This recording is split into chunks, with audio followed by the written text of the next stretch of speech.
సార్వత్రిక ఎన్నికల్లో మాజీ రిజర్వేషన్ పోరాట సమితి జనపక్షాన్ని నిలబడుతుందని మాజీ రిజర్వేషన్ పోరాట సమితి వ్యవస్థాపక అధ్యక్షుడు ఉసిరిపాటి బ్రహ్మమాయి తెలిపారు. స్థానిక ఒంగోలులోని కోలాస్ హాస్టల్లో ఏర్పాటు చేసిన మీడియా సమావేశంలో పాల్గొని మాట్లాడారు. ఈ కార్యక్రమంలో ఎంఆర్పీఎస్ రాష్ట్ర కో కన్వీనర్ శాలం రాజ్, జిల్లా అధ్యక్షుడు రామినేటి కోటి మాదిగ, జయరాజ్ మాదిగ, శరత్, ఐదుబోలు అజయ్ బాబు, రాజేంద్ర కుమార్, చింతకుట్ల రమేష్, శిఖామణి, సువర్ణ, పట్రా బంగారం, చిన్న, యేసూబు, నాగార్జున తదితరులు బాగున్నారు.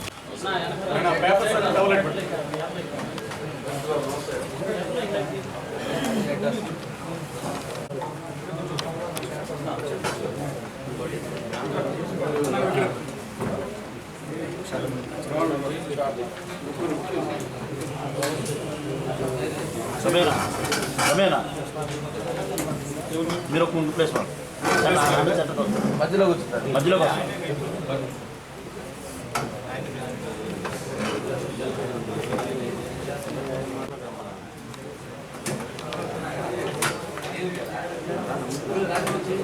మనోళ్ళు ఎవరు తీస్తున్నారు ఫోటోస్?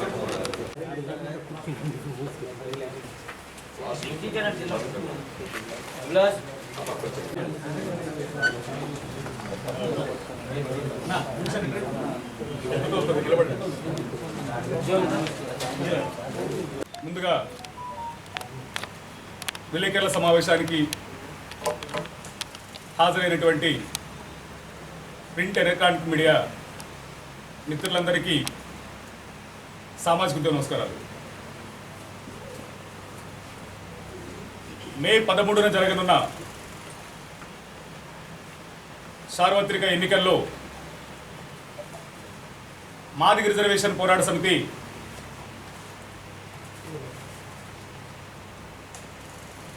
వైసీపీ పార్టీకి సంపూర్ణ మద్దతుని తెలియజేస్తుందని ఈ సందర్భంగా తెలియజేస్తా ఉన్నాం. జగన్మోహన్ రెడ్డి గారి గెలుపు పేద వర్గాల గెలుపుగా ఈ రాష్ట్రంలో ఉండబడినటువంటి మాదిగ, మాల సామాజిక వర్గాలే కాకుండా అన్ని అణగారిన వర్గాల ప్రజలు ఆలోచించాలని, పేదల పక్షపాతిగా అనేక సంక్షేమ పథకాలను ఈ దేశానికి, ఈ రాష్ట్రానికి ఆదర్శవంతంగా అమలు చేసినటువంటి ముఖ్యమంత్రిగా జగన్మోహన్ రెడ్డి గారు అధికారంలోకి వస్తేనే పేద వర్గాల ప్రజలకు మరింత మేలు జరగడానికి అవకాశం ఉంటుందని చెప్పని తెలియజేసుకుంటూ, జగన్మోహన్ రెడ్డి గారిని గెలిపించడం కోసం మాదిగ రిజర్వేషన్ పోరాట సమితి రాష్ట్ర వ్యాప్తంగా మా వంతు పాత్రని, మా వంతు ప్రయత్నాన్ని చేస్తున్నామని, అదేవిధంగా ఒంగోలు శాసనసభ్యులు గౌరవనీయులు అన్న బాలినేని శ్రీనివాసరెడ్డి గారిని కూడా అత్యధిక మెజారిటీతో గెలిపించాలని ఈ నియోజకవర్గంలో ఉండబడినటువంటి పేద వర్గాల ప్రజలందరూ కూడా సవినీయంగా విజ్ఞప్తి చేస్తా ఉన్నాం.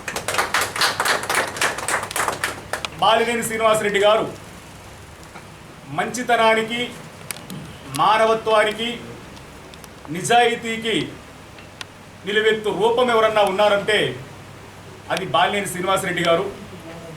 ఆ విషయం ఈ రాష్ట్రంలో ఉండబడినటువంటి ప్రజలందరితో పాటు ప్రత్యేకంగా ఒంగోలు నియోజకవర్గంలో ఉండబడినటువంటి ఏ గడపనడిగినా, ఎవరిని అడిగినా కూడా వాళ్ళందరూ చెప్పే మాట వాసన్న అని గౌరవంగా పిలిచేటువంటి గొప్ప మనసున్న వ్యక్తి వాసన్నని గెలిపించుకోవాల్సిన బాధ్యత ఉందని కూడా ఈ సందర్భంగా తెలియజేసుకుంటూ ఆయన గెలుపు కోసం కూడా మా వంతు ప్రయత్నం చేస్తాం. అదేవిధంగా పాత్రికేయ పెద్దలుగా మీరు మమ్మల్ని అడిగితే ఎందుకు మేము వైసీపీకి మద్దతు ఇచ్చామో, ఎందుకు ఎన్డీఏ కూటమిని వ్యతిరేకిస్తున్నామో మీ దృష్టికి నేను తీసుకొస్తాను.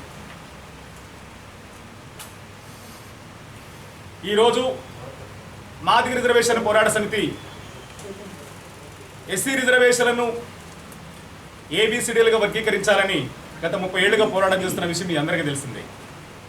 30 ఏళ్ల పోరాటం ఒకవైపు అనుకుంటే, ఈ 30 ఏళ్ల పోరాటంలో ఈరోజు కేంద్రంలో అధికారంలో ఉండబడినటువంటి భారతీయ జనతా పార్టీ తాము అధికారంలోకి వస్తే 100 రోజుల్లోనే వర్గీకరణ చేస్తామని అధికారంలోకి వచ్చి 10 ఏళ్లు గడుస్తున్న వర్గీకరణ అంశం అనేటువంటి ఊసే ఎత్తకుండా మాదిగలను నిట్ట నిలువున మోసం చేసినటువంటి పార్టీ ప్రభుత్వం ఏదన్నా ఉందనుకుంటే అది భారతీయ జనతా పార్టీ కేంద్ర ప్రభుత్వం అన్న విషయాన్ని కూడా మీరు స్పష్టంగా తెలియజేస్తా ఉన్నాం. కేంద్ర ప్రభుత్వం ఈ దేశంలో అనేక బిల్లులను ప్రవేశపెట్టుకుంది. కానీ మా వర్గీకరణ బిల్లును మాత్రం ప్రవేశపెట్టకుండా సుప్రీంకోర్టుకు తోసేసి చేతులు దులుపుకొని మాదిగలను నమ్మించి నట్టేట ముంచినట్టుగా కనపడతా ఉంది. కానీ అనేక సార్లు బీజేపీ పెద్దలు మా సభలకు వచ్చి వర్గీకరణ కట్టుబడున్నామని చెప్పిన మాటను కూడా గాలి మూటలుగా మార్చి ఈ రోజు వర్గీకరణ సమస్యను పక్కకు పెట్టినటువంటి భారతీయ జనతా పార్టీ మోసం చేసింది మాదిగలను నమ్మిన మేము భారతీయ జనతా పార్టీని వ్యతిరేకిస్తున్నాం. అంతేకాకుండా భారతీయ జనతా పార్టీ మోసం చేసిందని చెప్పని మేము చెప్పడంతో పాటు ఒకనాడు ఈరోజు ఏ ఎన్డీఏ కూటమికి మద్దతు ఇచ్చి భారతీయ జనతా పార్టీ గెలుపు నా లక్ష్యమని, తెలుగుదేశం గెలుపు చంద్రబాబు గెలిపే మాదిగల గెలుపని ప్రచారం చేస్తున్న మందకృష్ణ మాదిగ గారి మాటల్ని ఈ రాష్ట్రంలో ఉండబడినటువంటి మాదిగ అణగారిన వర్గాల ప్రజలు నమ్మొద్దు అని చెప్పిన సందర్భంగా మేము తెలియజేస్తా ఉన్నాం. దానికి కారణం ఏంటంటే ఇదే మందకృష్ణ బీజేపీనే నంబర్ 1 దోషి. ఎస్సీ వర్గీకరణ విషయంలో మాదిగలను మోసం చేసింది బీజేపీనే నంబర్ 1 దోషి అని చెప్పని మాట్లాడిన విషయం గుర్తు చేస్తూ ఉన్నాం. అంతేకాకుండా ఎస్సీ రిజర్వేషన్ల వర్గీకరణపై ఇక కేంద్రంతో యుద్ధమే అని చెప్పని మాట్లాడిన విషయాన్ని మేము గుర్తు చేస్తూ ఉన్నాం. ఎస్సీ రిజర్వేషన్ల వర్గీకరణ ఉద్యమంపై ఇక కేంద్రంపై యుద్ధమే అని చెప్పని ఆయన మాట్లాడిన విషయాన్ని మీకు గుర్తు చేస్తూ ఉన్నాం. అంతేకాకుండా మోడీ ప్రభుత్వం మీదే ఉమ్మడి పోరు ఉంటుందని చెప్పని మాట్లాడిన విషయాన్ని మేము గుర్తు చేస్తూ ఉన్నాం. వీటితో పాటు అసలు ప్రధానమంత్రి నరేంద్ర మోడీ దళిత వ్యతిరేకి అని చెప్పని మాట్లాడి ప్రధాని దళిత వ్యతిరేకి అని చెప్పని మాట్లాడిన విషయాన్ని మేము గుర్తు చేస్తూ ఉన్నాం. వీటన్నిటితో పాటు నరేంద్ర మోడీ గారు పెరడ్ గ్రౌండ్లో మీటింగ్ పెడితే ఆ పెరడ్ గ్రౌండ్ మీటింగ్ ఎంఆర్పిఎస్ కార్యకర్తలను నినదిస్తే ఆ నినదించినప్పుడు కిషోర్ అనే తమ్ముడిని తలబగల కొడితే ఆ తలబగల కొట్టినటువంటి తమ్ముడిని పక్కన పెట్టుకొని భారతీయ జనతా పార్టీ సమాధానం చెప్పాల్సి వస్తుంది, పల్లెలకు వస్తే పరిగెత్తించి కొడతాం, ప్రతీకారం తీర్చుకుంటామని చెప్పినటువంటి మందకృష్ణ ఈ రోజు ఎందుకు మళ్ళీ భారతీయ జనతా పార్టీ ఎన్డీఏ కూటమికి మద్దతు ఇస్తున్నాడో రాష్ట్ర ప్రజలు అర్థం చేసుకోవాల్సిందిగా కోరుతా ఉన్నాం. అంతేకాకుండా భారతీయ జనతా పార్టీ వాస్తవానికి మేము ఈరోజు ఈ సమావేశాన్ని మా అన్న గౌరవనీయులు బాలినేని శ్రీనివాసరెడ్డి గారి ఆఫీసులో మేము పెట్టుకోవడానికి అవకాశం ఉంది. సోదరులు అన్నగారి కుమారుడు ప్రణీత్ రెడ్డి గారు కూడా ఈ కార్యక్రమానికి హాజరయ్యాడు. మేము ఆఫీసులో పెట్టుకోవడానికి అవకాశం ఉంది. కానీ ఉద్యమకారులంగా మాకు ఉండబడినటువంటి హక్కుని లేదా మాకు ఉండబడినటువంటి స్వేచ్ఛని మేము ప్రకటించే దగ్గర మేము విలేకరుల సమావేశం నిర్వహించుకున్నారు. విలేకరుల సమావేశంలో మేము మద్దతు ఇస్తున్నామని చెప్పడం, మా కండగా నిలబడమని కోరడం ఓకే, కానీ పార్టీ ఆఫీసుల్లోకి వెళ్ళి మాట్లాడటం అంటే భారతీయ జనతా పార్టీ తోటి ఎంత ములాఖాత్ అయ్యాడో మందకృష్ణని అర్థం చేసుకోవాల్సిందిగా ఈ రాష్ట్రంలో ఉండబడినటువంటి మాదిగ అణగారిన వర్గాల ప్రజలకు విజ్ఞప్తి చేస్తున్నాం. అంతేకాకుండా భారతీయ జనతా పార్టీ 10 ఏళ్ల కాలం తర్వాత మళ్ళా తాము అధికారంలోకి వస్తే భారత రాజ్యాంగాన్ని మార్చేస్తామని చెప్తున్నారు. కర్ణాటక రాష్ట్రానికి సంబంధించినటువంటి ఎంపీ అనంత యజ్ఞైన ఆయన 400 సీట్లు మాకు వస్తే మేము భారత రాజ్యాంగాన్ని మారుస్తాం, భారత రాజ్యాంగంలో లౌకికవాదం అనే పదాన్ని ఎత్తేస్తామని చెప్పని మాట్లాడిన సందర్భాలు విజువల్స్ కూడా మా దగ్గర ఉన్నాయి, మీకు చూపించడానికి కూడా మేము సిద్ధం. అంతేకాకుండా నరేంద్ర మోడీ గారు కూడా రిజర్వేషన్ల అంశం మీద తన వ్యతిరేకతను చాటిన విషయాన్ని కూడా మీ దృష్టికి తీసుకురావడానికి కూడా మేము సిద్ధంగా ఉన్నాం. అంటే భారతీయ జనతా పార్టీ ఓ మనువాద మతతత్వ పార్టీ, ఆ మనువాద మతతత్వ పార్టీకి మాదిగలను మద్దతు ఇవ్వడం అంటే ఈ దేశంలో ఉండబడినటువంటి క్రైస్తవులకు, మైనారిటీలకు, అణగారిన వర్గాల ప్రజలు తమ చేతులతో తమ గొంతు కోసుకొని చావడమే అన్న విషయాన్ని కూడా మేము గుర్తు చేస్తా ఉన్నాం. మన చేతులతో మన గొంతు కోసుకొని చావడం అనడానికి ఉదాహరణ నరేంద్ర మోడీ గారు రాష్ట్ర ముఖ్యమంత్రిగా గుజరాత్లో ఉన్నప్పుడు గుజరాత్ అల్లర్లో, గోధ్రా ఘటనలో ముస్లింల మీద ఊసకోత, నిండు గర్భిణి అయినటువంటి ఆ బిడ్డ తల్లిని కూడా కడుపులో కత్తేసి చంపినటువంటి క్రూరమైన చరిత్ర ఆ గుజరాత్ ముస్లింల మీద జరిగిన విషయాన్ని మేము గుర్తు చేస్తా ఉన్నాం. అదేవిధంగా ఒకసారి బీజేపీ పాలిత రాష్ట్రాలను చూస్తే మొత్తం కూడా దళితులు, అక్కడ ఉండబడినటువంటి గిరిజనులు, వాళ్ళ బతుకులు ఏ విధంగా ఉన్నాయో, వాళ్ళు ఎంత అంటరానితనాన్ని అస్పృశ్యతను అక్కడ అనుభవిస్తున్నారో స్పష్టంగా అర్థమవుతుంది. అంతేకాకుండా నిన్నగాక మొన్న బీజేపీ పాలిత రాష్ట్రమైనటువంటి మణిపూర్లో క్రైస్తవుల మీద అత్యంత ఘోరంగా దాడి చేసి 2000 పైచిలుకు చర్చిలను కూలగొట్టి అక్కడ నా అక్కల చెల్లెలని నగ్నంగా నడి రోడ్డు మీద ఊరేగించిన చరిత్ర ఈ భారతీయ జనతా పార్టీకి ఉందన్న విషయాన్ని కూడా ఈ రాష్ట్రంలో ఉండబడినటువంటి నా ముస్లిం సోదరులు, నా క్రైస్తవ సోదరులు అర్థం చేసుకోవాల్సిందిగా కోరుతా ఉన్నాం. అంతేకాకుండా వాళ్ళ అధికారంలోకి వస్తే ఉత్తర భారతదేశంలో ఉండబడిన సంస్కృతి దక్షిణ భారతదేశంలోకి రావడానికి మరొక అవకాశం ఉంది. ఆ అవకాశం అంటానికి ఉదాహరణే ఉమ్మడి రాష్ట్రమైనటువంటి హైదరాబాదులో ఉమ్మడి రాష్ట్రమైన హైదరాబాద్ పక్కనే ఉండబడినటువంటి రంగారెడ్డి జిల్లా జొన్నాడలో కూడా ముస్లింలు క్రైస్తవ చర్చిల నిర్మాణం జరిగితే చర్చిల నిర్మాణం చేస్తున్నారని చెప్పి జై శ్రీరామ్ అనుకుంటూ పోయి చర్చిలను కూలగొట్టిన చరిత్ర కూడా దక్షిణ భారతదేశానికి వచ్చిందంటే ఉత్తర భారతదేశ సంస్కృతి దక్షిణ భారతానికి వస్తుంది, అది మన తెలుగుగడ్డ మీదకి వస్తుంది.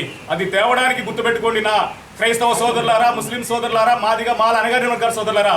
దానికి కారణం మందకృష్ణ మాదిగ అన్న విషయాన్ని కూడా మీరు మర్చిపోవద్దని కోరుతా ఉన్నాం. దక్షిణాది రాష్ట్రంలో రాముడికి లక్ష్మణుడిగా ఉంటానని చెప్పని లక్ష్మణుడికి భార్యని కానీ నిద్రావస్థలోకి నెట్టి 14 సంవత్సరాలు వనవాసం చేసినట్టు అన్నంతో మాదిగ జాతిని మొత్తాన్ని అనగారిన వర్గాన్ని మొత్తం కూడా నిద్రావస్థలోకి నెట్టి మాదిగల తన పబ్బం గడుపుకోవడానికి భారతీయ జనతా పార్టీకి తాకట్టు పెట్టడానికి కుమ్ముగడని సిద్ధపడుతున్న విషయాన్ని కూడా గమనించి తిప్పికొట్టాల్సిందిగా కోరుతా ఉన్నాం. ఇకపోతే ఈ రాష్ట్రంలో చంద్రబాబు నాయుడు మోసానికి బ్రాండ్ అంబాసిడర్ ఎవరన్నా ఉన్నారంటే అది చంద్రబాబు నాయుడు. మోసం చేయడం ఎవరి దగ్గర నుంచి నేర్చుకోవచ్చు అంటే అది చంద్రబాబు నాయుడు. ఆ మాట మనం అనడం కంటే ఆయన ఏప్రిల్ మాసం 20వ తారీఖు అంటే ఏప్రిల్ నెల అంటే 4/20 అంటే 20వ తారీఖు అంటే 4/20 కలిపితే 420 అంటది. అంటే ఆయన పుట్టినటువంటి ఆ పుట్టుకలోనే 420 ఉంది. మోసం అనేది జన్మత చంద్రబాబుకు వచ్చిందన్న విషయాన్ని కూడా మర్చిపోతాను కోరుతా ఉన్నాం. అలాంటి చంద్రబాబు నాయుడు 30 ఏళ్లుగా మాదిగలను వర్గీకరణ పేరు మీద నమ్మించి నట్టేట ముంచి మోసం చేస్తున్నటువంటి దుర్మార్గమైనటువంటి వాడు ఎవడన్నా ఉన్నారు అనుకుంటే అది చంద్రబాబు నాయుడు. ఆ చంద్రబాబు నాయుడు గతంలో వర్గీకరణ చేశాను, మళ్ళీ వర్గీకరణ చేసి నేనే పెద్ద మాదిగ అవుతానని చెప్పని మాదిగల డప్పు కొట్టి చెప్పు కొట్టి కండ వేసుకొని జెండా పట్టుకొని మీటింగులు చెప్పినటువంటి చంద్రబాబు నాయుడు 2014లో అధికారంలోకి వచ్చిన తర్వాత ఆంధ్రప్రదేశ్లో మాదిగలను అంటరాని వాళ్ళని చేసి అమరావతిలో మీటింగ్ పెట్టుకోవడానికి కూడా అవకాశం ఇవ్వకుండా ఆయన తిప్పి కొట్టి అనేక సార్లు ఎంఆర్పిఎస్ నాయకుల మీద కార్యకర్తల మీద కేసులు పెట్టి జైలుకి వెళ్ళినట్టు పంపిన చరిత్ర కూడా ఉంది. అంతేకాకుండా ఈ రోజు మళ్ళా ఇదే మందకృష్ణ 2014లో ఆయన తరిమి అనేక సార్లు తీసుకెళ్లి ఆయన ఇంట్లో హైదరాబాద్లో వదిలిపెట్టి ఆంధ్రప్రదేశ్ అడుగు పెట్టనీయకుండా పట్టిన సందర్భంలో గుడుల పేరు మీద గోపురాల పేరు మీద ఇక్కడికి తిరిగి నువ్వు మాట్లాడిన మాట వచ్చే ఎన్నికల్లో చంద్రబాబు నాయుడు బుద్ధి చెప్పాలని చెప్పి మాట్లాడిన మాట గుర్తు చేస్తా ఉన్నాం. వచ్చే ఎన్నికల్లో చంద్రబాబు నాయుడు బుద్ధి చెప్పాలని చెప్పి మాట్లాడిన విషయాన్ని గుర్తు చేస్తా ఉన్నాం. అంతేకాకుండా మాదిగలకు చంద్రబాబు నమ్మక ద్రోహం చేశాడని చెప్పని మాట్లాడిన మాటను మేము గుర్తు చేస్తా ఉన్నాం. చంద్రబాబు నాయుడు మాదిగలకు నమ్మక ద్రోహం చేశాడని చెప్పి నువ్వు మాట్లాడిన మాటలు మేము గుర్తు చేస్తా ఉన్నాం. అంతేకాకుండా చంద్రబాబు నుంచి నాకు ప్రాణహాని ఉంది అని చెప్పని ఆ రోజు నువ్వు మాట్లాడిన విషయాన్ని గుర్తు చేస్తా ఉన్నాం. అంతేకాకుండా స్వార్థపరులను చేరదీసి మమ్మల్ని పక్కన పెట్టాడని చెప్పని మాట్లాడిన విషయాన్ని గుర్తు చేస్తా ఉన్నాం.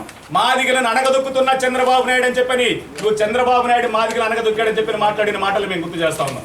అనేక సందర్భాల్లో చంద్రబాబు నాయుడుకి వచ్చే ఎన్నికల్లో బుద్ధి చెబుతామని చెప్పని నువ్వు మాట్లాడిన మాటలు మేము గుర్తు చేస్తా ఉన్నాం.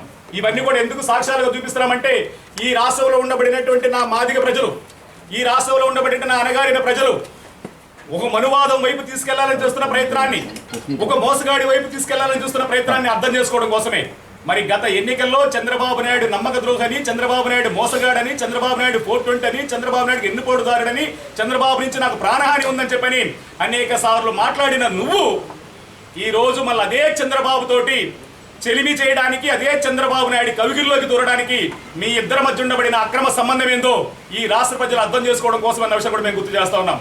అంటే చంద్రబాబు నాయుడు నిన్ను తరిమినా తీసుకెళ్లి ఇంటిలో వదిలిపెట్టినా మళ్ళా వచ్చి నువ్వు చంద్రబాబు నాయుడు కవిగిల్లోకి చేరడం అంటే మీ ఇద్దరి మధ్య ఉండబడిన అక్రమ సంబంధం రాష్ట్ర ప్రజలు అర్థం చేసుకొని ఆ అక్రమ సంబంధాన్ని తిప్పికొట్టాల్సి